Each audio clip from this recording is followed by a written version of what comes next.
오늘 주신 말씀 말라기 1장 1절에서 5절입니다. 우리 다 함께 봉독합니다. 여호와께서 말라기를 통하여 이스라엘에게 말씀하신 경고라. 여호와께서 이르시되 내가 너희를 사랑하였노라 하나 너희는 이르기를 주께서 어떻게 우리를 사랑하셨나이까 하는도다.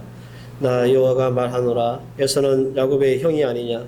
그러나 내가 야곱을 사랑하였고 에서는 미워하였으며 그의 산들을 황폐하게 하였고 그의 산업을 광야의 이리들에게 넘겼느니라. 에돔은 말하기를 우리가 넘어뜨림을 당하였으나 황폐된 곳을 다시 쌓으리라 하거니와 나 만군의 여호와는 이르노라. 그들을 쌓을지라도 나는 헐리라.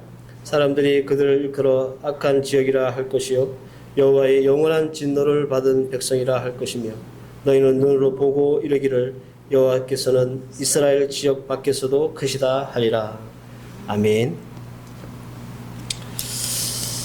오늘은 구약 성경 제일 마지막 성경인 말라기서입니다. 앞서 우리는 학개와 스가랴서에 대한 말씀을 나눴습니다. 학개, 스가랴서 다음에 이 말라기가 끝 성경이잖아요. 그리고 이 사이에 들어갈 수 있는 성경이 뭘까? 이 연대순으로 이렇게 꽂아 보면 이게 학개, 스가랴, 그 다음에 에스더, 에스라, 느헤미야, 그리고 말라기예요.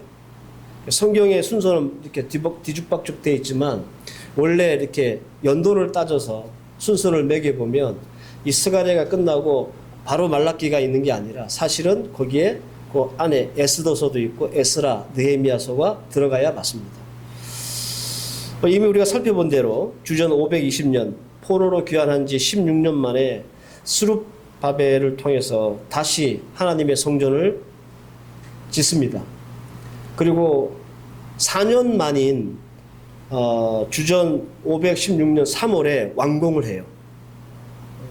여러분들 그 모진 그 방해를 받고 또 그 긴 시간 동안 중단되었던 성전이 불과 4년 만에 완공이 되는 거예요. 그러니까 얼마나 열심히 이스라엘 백성들이 그 성전을 지었겠습니까? 그죠? 그러니까 여러분들 이 성전을 다 짓고 나서 이스라엘 백성들이 얼마나 감동했을 것이며 얼마나 벅찬 가슴으로 하나님 앞에 예배를 드렸겠습니까? 아마 성전 다 짓고 나서 이제 첫 예배를 드릴 때 그들의 마음이 뜨겁게 타올랐을 것이고 간절한 마음으로 아마 예배를 드렸을 거예요. 그로부터 정확하게 58년이 지난 주전 458년에 학사 이 스가랴라고 하는 사람이 두 번째로 포로 귀환해서 돌아옵니다. 그러니까 성전을 딱 짓고 나서 58년이 지났어요. 그리고 스가랴라는 사람이 이제 다시 두 번째로 포로로 귀환했는데 58년 후에 이 예루살렘의 모습은 완전히 달랐습니다. 이스라엘 백성들이 성전을 지었을 때, 건축했을 때 그 초심은 다 잊어버리고 온갖 불신앙과 그리고 불법한 일이 난무했습니다. 가장 대표적인 것으로 이방 여자들과 결혼을 하고 그리고 거기 뭐 제사장, 레위인들 뭐 다 타락하고 58년 만에 그렇게 된 거예요. 이 에스라가 얼마나 절망했는지 에스라서 9장 3절을 보면 이런 말씀이 있어요. 내가 이 말을 듣고 속옷과 고수들 찢고 머리털과 수염을 뜯으며 기가 막혀 앉았으니 라는 말씀이 있습니다. 그러니까 에스라가 두 번째로 이제 포로 귀환을 와 보니까 그 예루살렘에 있는 성전과 이 백성들 꼴을 보니까 기가 막힌 거예요. 그래가지고 막 옷 다 찢어버리고 막 자기 수염 머리털 다 뽑고 앉아가지고 기가 막혀가지고 이렇게 넋놓고 앉아 있었다라는 겁니다. 그래서 에스라는 이 이스라엘 백성들을 다시 회복시켜야 되겠다 이렇게 마음을 먹고 대대적인 회개 운동과 신앙의 개혁 운동을 일으킵니다. 새롭게 하는 거예요. 어느 정도 강도를 세게 했느냐면 이방 여자들하고 같이 사는 남자들 있잖아요. 그 남자들에게 야 니네 아내들 그렇게 낳은 자식들 다 본국으로 돌려보내.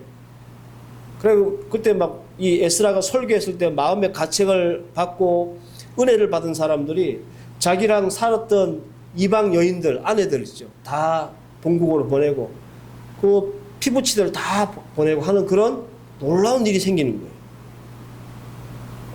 뼈를 깎는 회개와 참회로 이스라엘 백성들이 이제 정상화되었습니다. 에스라가 참 애를 많이 썼어요.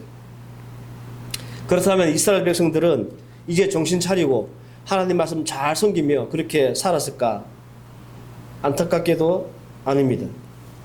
그러니까 에스라가 온 지 14년 후에 세 번째로 포로에서 귀환해 오는 사람이 있었는데 그 사람이 누구냐면 느헤미야예요. 우리가 잘 알고 있는 느헤미야. 에스라가 오고 나서 14년 후에 와보니까 여전히 똑같은 짓을 이스라엘 백성들이 하고 있었던 거예요. 어쨌든 에스라와 느헤미야가 힘을 합쳐가지고 이스라엘 백성들을 또 계몽하고 또 하나님 앞에 온전한 믿음을 갖기 위해서 수고하고 그래서 무려 12년 동안 이 느헤미야와 에스라가 열심히 사역을 해요. 그러다가 이 느헤미야라고 하는 총독이 한 몇 년 동안 다시 페르시아 정부로 돌아가는 일이 생기거든요. 갔다가 다시 와보니까 이 나라가 아주 엉망이 되어 있는 거예요. 예를 들어서 암몬 사람, 이방인이죠. 도비아라고 하는 사람이 있는데 이 사람이 성전에서 자기 방을 딱 차려놓고 앉아서 거기서 온갖 나쁜 짓을 다 하고 있는 거예요. 성전이 훼손화된 거예요. 그리고 레위 사람들이 굶주려가지고 도망을 치는 거예요. 레위 사람들이 굶주렸다는 말은 무슨 말이냐면 그 예배가 무너졌다는 거예요. 원래 제사장이나 레위 사람들은 어떻게 먹고 살았습니까? 이스라엘 백성들이 제사 드리러 오면 그 예물로 먹고 살았잖아요. 근데 레위 사람들이 굶어가지고 도망을 갔단 말은 예배가 없어졌단 말이에요. 그리고 안식일 날, 지금도 이스라엘 백성들이 목숨 걸고 지키는 안식일 날 어떤 일이 벌어지냐면 시장이 열리는 거예요. 시장이. 그리고 어린아이들을 보니까요, 유대 말을 쓰는 아이가 아니라 이상한 이방인 말을 쓰는 애들이 많아진 거예요. 무슨 말이에요? 다시 이방 여자들과 결혼을 해서 아이들을 낳았고 그들이 모국을 잊어버릴 정도로 그렇게 타락했다라는 뜻입니다. 이런 상황이 있었고 그 연장선상에서 말라기가 시작되는 거예요. 제가 왜 이 말라기 이전의 역사들을 소개를 해드리냐면 이 역사를 알아야 말라기에 나오는 전체적인 내용을 우리가 이해할 수 있기 때문에 그렇습니다. 말라기 선지자가 누구냐에 대한 정확한 정보는 없습니다. 활동 시기가 언제인지도 좀 불정확합니다. 다만 말라기서의 내용을 참고해 보면 말라기는 스룹바벨이 성전을 짓고 나서 한 100년쯤 있다가 활동했던 선지자였던 것 같아요. 그래서 말라기 시대를 우리가 한마디로 하자면 뭐라고 우리가 표현할 수 있냐면 열정이 식은 시대라고 말할 수 있습니다. 이 말라기가 활동했던 이 시대는 매너리즘에 빠진 시대, 무기력에 빠졌던 그런 시대였습니다. 성전을 건축하고 나서 이스라엘 백성들이 어떤 마음을 먹었겠어요? 야, 이제 하나님의 성전도 건축하고 우리가 포로로 귀환했으니 하나님께서 우리 민족을 복주시고 그리고 우리가 그렇게 고대하고 기대했던 다윗 왕국이 다시 이 땅에 도래해서 우리는 다시 부강한 나라가 될 수 있을 거야 라고 하는 그런 기대를 가졌단 말이에요. 그런데 뭐 시간이 1년 지나고 10년 지나고 20년 지나고 아무런 변화가 없는 거예요. 그러니까 사람들은 실망하고 신앙적인 무기력증에 빠져가지고 이렇게 뭐랄까 이거 죄인지 아닌지도 모르게 그렇게 살았다라는 겁니다. 이것이 말라기 선지자가 상대하고 있는 당시 이스라엘 백성들의 형편이고 모습이었습니다. 그래서 말라기서에 보면 제사장들이 예배를 제대로 안 드려요. 11절 백성들은 11절을 떼어먹어요. 이스라엘 백성들이 이방인 여자하고 결혼을 해요. 도덕적으로 그리고 종교적으로 열정이 없어졌어요. 이런 내용들이 쭉 나와요. 그런데 말라기가 희한한 게 뭐냐면 이런 내용들을 포함하고 있으면서 질문을 하고 답을 받는 식으로 이 성경이 되어 있습니다. 오늘도 말씀 이렇게 마찬가지인데 첫 번째 말씀인데 총 7가지 질문이 나오고 거기에 대한 답을 하시는데 하나님이 첫 번째는 주께서 어떻게 우리를 사랑하셨습니까? 이게 첫 번째고 두 번째는 우리가 어떻게 주의 이름을 멸시했습니까? 세 번째는 어찌 우리의 헌문을 받지 않으십니까? 네 번째는 어떻게 우리가 여호와를 괴롭게 했습니까? 다섯 번째 우리가 어떻게 하여야 우리가 하나님께로 돌아갈 수 있습니까? 여섯 번째 우리가 어떻게 하나님의 것을 도둑질했습니까? 우리가 어떻게 무슨 말로 우리 하나님을 대적했습니까? 이렇게 질문을 해요. 여기에 대한 답으로 이 말라기가 구성되어 있던 거예요. 말라기 그러면 제일 우리가 머릿속에 떠오르는 게 뭐냐면 11조에 대한 말씀이거든요. 그 11조에 대한 말씀이 왜 나왔느냐면 이 질문 안에서 나온 거예요. 성전이 건축되고 무려 100년이 지나도 옛적에 그 선지자들이 얘기했던 하나님의 영광이 나타나지도 않고 영광된 조국이 돌아오지도 않았다라는 겁니다. 더군다나 막 기근도 있고 백성들은 점점 이렇게 피폐해지고 신앙은 열정이 식고 그냥 형식적인 신앙, 몸이 건조한 그런 신앙으로 그렇게 명맥만 유지하고 있었다라는 겁니다. 끝내는 이스라엘 백성들이 하나님의 존재도 의심하게 되는 거예요. 바로 이런 시대적 배경 속에서 말라기서가 기록되었습니다. 귀환한 백성들은 이 지긋지긋한 삶을 살면서 하나님 앞에 당당하게 첫 번째 질문을 합니다. 오늘 제가 여러분들하고 나눌 말씀이에요. 제가 오늘 말라기는 오래 안 하고 딱 2번 말씀을 전할 텐데 오늘 첫 번째 말씀이 중요하기 때문에 오늘 이 말씀을 선택을 했습니다. 이 백성들이 뭐라고 하냐면 하나님, 우리가 이런 지경인데 하나님께서 우리를 사랑하셨다고 할 수 있습니까? 라는 질문이에요. 오늘 본문 2절에 나오죠. 하나님 우리를 사랑하신 적이 있습니까? 유다 백성들은 하나님의 사랑을 의심하고 있습니다. 하나님이 정말 살아계시고 사랑하신다면 이럴 수는 없다는 얘기예요. 성전이 짓고 100년이 흘렀는데 아무런 어떤 그 변화가 일어나지 않는 거예요. 뭐 제국이 망하지도 않았고 그렇다고 이스라엘 백성들이 강해지지도 않았고 뭐 특별한 축복을 받은 것 같지도 않고 근데 하나님이 살아계시고 우리를 사랑하신다면 이런 일이 있을 수가 없다. 그래서 묻는 거예요. 하나님 우리를 사랑하셨습니까 도대체? 그렇게 묻는 거죠. 이런 류의 질문을 우리도 수시로 할 때가 있습니다. 예를 들어서 우리 주변에 막 자꾸 힘든 일이 생기고 문제가 발생하고 뭐 나아지는 것도 없어 보이고 그러면 우리 마음도 솔직히 그런 마음들 내가 교회를 그렇게 열심히 다니고 오래 다녔는데 하나님 나를 정말 사랑하시긴 하시는 건가? 라는 그런 마음들 그런 의심들 품게 된다라는 거예요. 그래서 우리에게 찾아오는 게 뭐냐면 신앙적인 무기력입니다. 이스라엘 백성들처럼 신앙생활을 안 하는 것도 아닌데 그렇다고 잘하는 것도 아니고 그 신앙생활 자체가 피곤하고 귀찮아지는 거예요. 이 영적인 권태기가 오는 거예요. 유다 백성들의 모습이 딱 그런 모습이었습니다. 하나님 우리를 사랑했습니까? 이 질문 안에는 하나님의 사랑을 의심할 뿐만 아니라 이것 때문에 자신들의 어떤 신앙생활이 무기력해지고 영적으로 나태해지고 그런 핑계가 같이 포함되어 있는 거예요. 이 질문에 하나님은 답하시죠. 오늘 2절 3절을 보시면 나 여호와가 말하노라 에서는 야곱의 형이 아니냐 그러나 내가 야곱을 사랑하였고 에서는 미워하였으며 그의 산들을 황무케 하였고 그의 사람을 광야의 사람들에게 붙였느니라. 그런 말씀. 여러분들 에서는 미워했고 야곱은 사랑했다. 이게 답입니다. 하나님의 답. 이게 왜 하나님의 답이 될 수 있느냐면 원래는 장자 맏아들이 축복을 받잖아요. 근데 에서가 형이란 말이에요. 근데 형은 제껴두고 동생 야곱에게 하나님이 복을 몰빵을 해주셨어요. 그리고 에서의 자손들은 철저하게 무너뜨렸습니다. 야곱의 자손들에게 대들지 못하도록. 그들이 아무리 으쌰으쌰 열심히 한다 하더라도 하나님이 그들을 무너뜨리고 그들이 세우면 또 무너뜨리고 그랬다고 하나님이 말씀하시잖아요.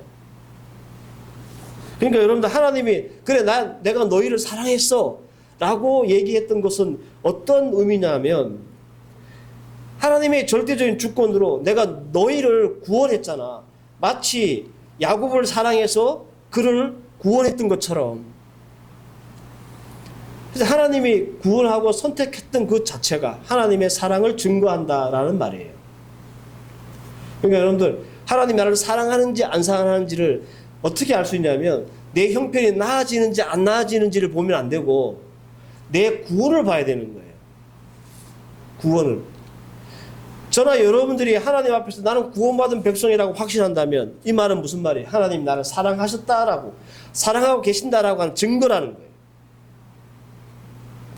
비록 우리의 삶이 힘들고 어렵고 안 풀리고 또 고달프지만 하나님의 사랑의 핵심은 구원입니다. 구원. 이걸 여러분들 과소평가해서는 안 돼요. 그래서 하나님은 아주 확실하게 말씀하셨습니다. 로마서 5장 8절에 그리스도께서 우리를 위하여 죽으심으로 하나님께서 우리에게 대하신 자기의 사랑을 확증했다 그랬습니다. 예수님을 죽이심으로 하나님이 우리를 얼마나 사랑하는지 확실히 보여줬다 그런 말이거든요. 여러분들 이렇게 생각해 보세요. 불이 나는데 거기 내 자식이 있는 거예요. 그래가지고 막 엄마가 그 불구덩이를 탁 뛰쳐 들어가가지고 애를 구해서 나왔어요. 네? 살렸잖아요, 엄마가. 그죠? 그런데 그 애가 커가지고 엄마, 나한테 도대체 해준 게 뭐 있어? 막 이렇게 된다면 이게 참 억울한 일 아니겠습니까? 그 불구덩이를 들어가가지고 그 생명 살려냈는데 이거만큼 더 큰 사랑이 어디 있어요? 그런데 이 아이가 나중에 엄마가 나한테 해준 게 뭐야? 나한테 뭐 핸드폰을 사줬어, 뭐 좋은 옷을 사줬어. 막 이렇게 대든다면, 따진다면, 엄마 날 정말 사랑하는 사람 맞아? 라고 따진다면 얼마나 기가 막히겠어요. 그 생명 하나 살리겠다고 그 불구덩이에 들어갔다 나왔는데.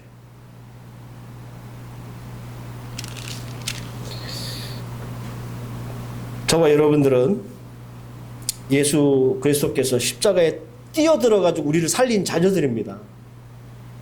믿으시기 바랍니다. 이보다 더 큰 사랑은 없어요. 그리고 이 사랑이 그 어떤 것과 비교될 수도 없습니다. 이게 우리가 하나님의 사랑을 받고 있다는 그 자체 증명하는 그것은 우리가 구원받았다는 이 사실 하나만으로도 충분한 거예요. 하나님이 더 안 줘도 돼. 우리를 구원해 주셨다는 것만으로도 우리는 충분히 하나님의 사랑을 받고 있다는 그 증명되기 때문에 그렇습니다. 비록 우리의 인생이 고단함의 연속이라 할지라도 그 고단함이 하나님의 사랑을 의심할 수 있는 이유는 못 된다. 그런 말입니다. 그래서 우리의 잘됨, 안됨이 하나님이 나를 사랑하느냐 안 사랑하느냐 기준이 아니에요. 내가 형통하고 실패하느냐 이것이 하나님이 나를 사랑하느냐 안 사랑하느냐 기준이 아닙니다. 하나님이 나를 사랑하는 그 기준의 확실한 기준은 뭐냐 하면 구원입니다. 구원. 그래서 하나님은 당당하게 말씀하시는 거예요. 내가 너희 사랑했어. 사랑해서 너희들을 구원한 거야. 내가 너희를 선택한 거야. 에서를 선택 안 하고 야곱을 선택한 이유는 그렇게 설명하시는 거예요. 성전 건축 이후에 기대했던 본영의 삶과 다윗 왕궁의 회복이 없었다는 이유로 백성들은 하나님의 사랑을 의심했습니다. 이것이 핑계가 되어서 영적인 무능력과 무기력에 빠졌습니다. 그리고 예배가 무너지고 도덕적으로 타락했습니다. 어쩌면 지금 우리가 살고 있는 이 시대가 말라기 시대의 이스라엘 백성들의 모습이 아닐까 그렇게 생각합니다. 왜냐하면 우리도 이런 무기력을 갖고 있기 때문에 그래요. 이게 매너리즘에 이렇게 빠져 있기 때문에 그래요. 여러분 생각을 해보세요. 우리가 하나님 앞에서 얼마나 큰 열정을 가지고 오늘 이 예배의 자리에 나와 계십니까? 네. 우리가 돌이켜보건대 큰 복받치는 감동과 감명을 가지고 예배에 참석해 본 적이 있는가? 매주 드리는 예배지만 그 예배가 기대가 되어서 하나님의 성전을 찾아온 적이 있었는가? 없었다면 우리는 지금 어떤 상태예요? 무기력한 상태인 거예요. 영적으로. 우리 또한 어떤 영적인 권태기에 있는 그런 성도인 거예요. 여러분 어떻게 하면 이것을 극복하고 해결할 수 있을까요? 네? 어떻게 하면 됩니까, 여러분들? 다시 하나님의 사랑으로 돌아가면 되죠. 그죠? 왜 이런 거 있잖아요. 차를 처음에 딱 새 차를 사면 어떡하죠? 매일 세차하고 안에 닦고 그죠? 저도 그랬어요. 저도 새차 사가지고 매일 닦고 그러다가 1년 지나고 2년 지나고 제가 요즘 한 6개월 한 번씩 세차합니다. 차에 대한 애정이 식었어. 처음 살 때는 막 차에서 막 자고 싶고 막 이거 몰고 막 멀리 가고 싶고 막 그랬는데 요즘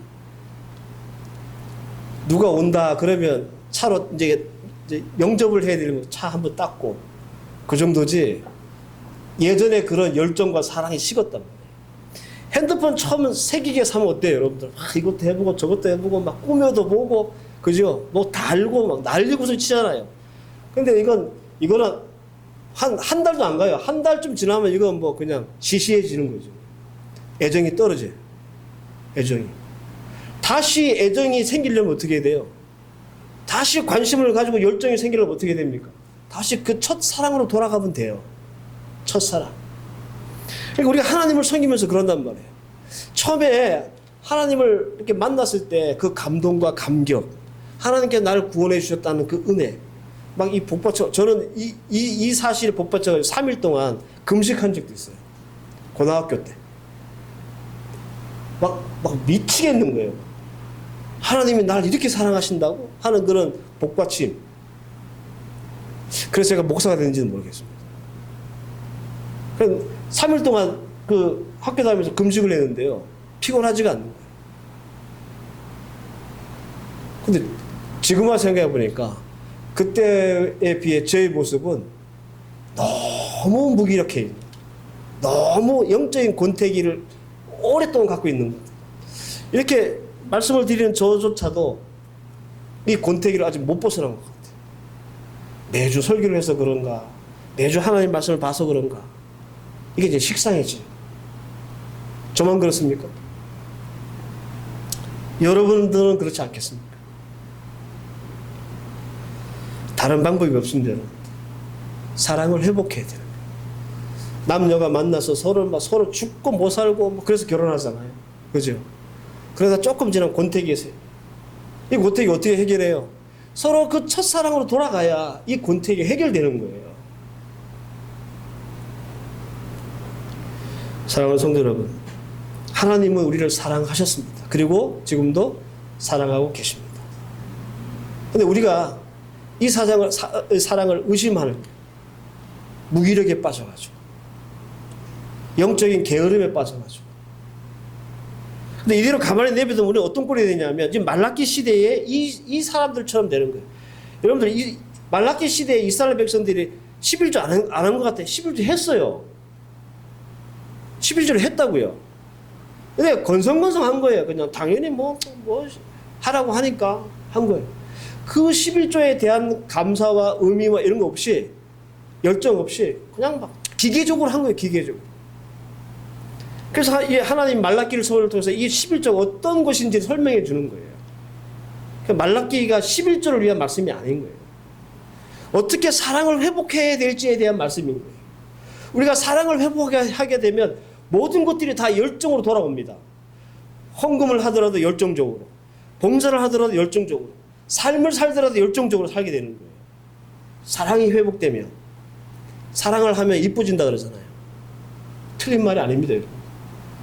사랑을 하면, 우리가 하나님과 사랑하면 우리의 영이 이뻐져요. 우리의 삶이 이뻐져요. 우리가 신앙생활 하는 게 이뻐진다고. 근데 우리가 하나님과 사랑하지 않잖아요. 사랑하지 않아도 여러분들 우리는 교회 다닐 수 있습니다. 예배 드릴 수 있습니다. 그러나 이런 무기력과 에너지 없이, 영적인 에너지 없이 우리가 교회를 다니고 예배를 드리면 우리의 모습이 예뻐지가 않아요. 우리의 신앙이 예뻐지지가 않아요. 활기가 없어져요. 아무 공로 없는 우리에게 구원의 은혜를 주심을 여러분들 오늘 이 시간 다시 한번 묵상하시길 바랍니다. 예수 믿는 사람들이 가장 잘 까먹는 게 뭐냐면 예수님이 나를 구원하셨지라고 하는 거예요. 근데 이게 가장 중요한 거 아니겠습니까? 그죠? 하나님은 우리가 나중에 죽어서 하나님 나라에 가잖아요. 하나님 다른 거 안 봐요. 제가 몇 번 말씀드리죠. 너 이 세상에 돈 얼마 벌었어? 너 얼마나 많이 배웠어? 이거 안 본다고. 너 예수 믿었어 안 믿었어? 이것만 보는 거예요. 이걸로 악하니 선한 것이니 것을 하나님은 구별하시는 거예요. 하나님의 기준은 명확합니다. 예수 그리스도밖에 없습니다. 말라기 시대와 조금도 다르지 않는 세상을 사는 우리에게 오늘 이 말씀이 도전이 되고 힘이 되어 그리고 에너지가 되어서 다시 우리가 하나님에 대한 사랑을 회복할 수 있는 그런 말씀이기를 바랍니다. 그죠? 우리가 우리를 돌아봐도 너무 메마르잖아요. 그죠? 드라이 하잖아요. 생기라는 게 없잖아요. 기쁨이라는 게 없잖아요. 이걸 다시 돌리려면 방법이 없습니다. 야, 하나님 나를 구원해 주셨다라고 하는 그 사랑으로 돌아가는 것밖에. 뭐 교회에서 아무리 좋은 세미나를 하고 프로그램을 해도 안 돌아가져요. 그거 가지고는 안 돼요. 우리 영적인 무기력을 어떻게 벗어날 수가 없어요. 오직 하나님의 사랑만이 우리를 다시 돌릴 수가 있습니다.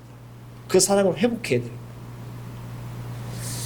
이번 한 주간 여러분들 이 사랑을 회복하기 위해서 여러분 모든 에너지를 쏟는 그런 성도이시기를 바라고, 그래서 더 활기 넘치는 믿음과 신앙으로 하나님 앞에 예배할 수 있는 저와 여러분들 되시기를 주의 이름으로 축원합니다. 기도하십시다. 하나님, 어쩌면 말라기 시대와 버금가는 시대를 살고 있는 이 시대에 우리의 신앙 동안 너무 무미건조하고 무기력증에 빠져 있지는 않습니까? 방법은 없습니다. 오직 하나님의 사랑을 회복하는 수밖에 없습니다. 이 사랑 회복해서 열정적인 믿음의 성도들 되게 하여 주시옵소서. 그래서 우리가 하나님 앞에 기쁨이 되게 하시고 기쁨이 된 주의 성도들에게 주시는 하나님의 복으로 충만한 믿음의 종들이 되게 하옵소서. 예수님의 이름으로 기도하옵나이다. 아멘.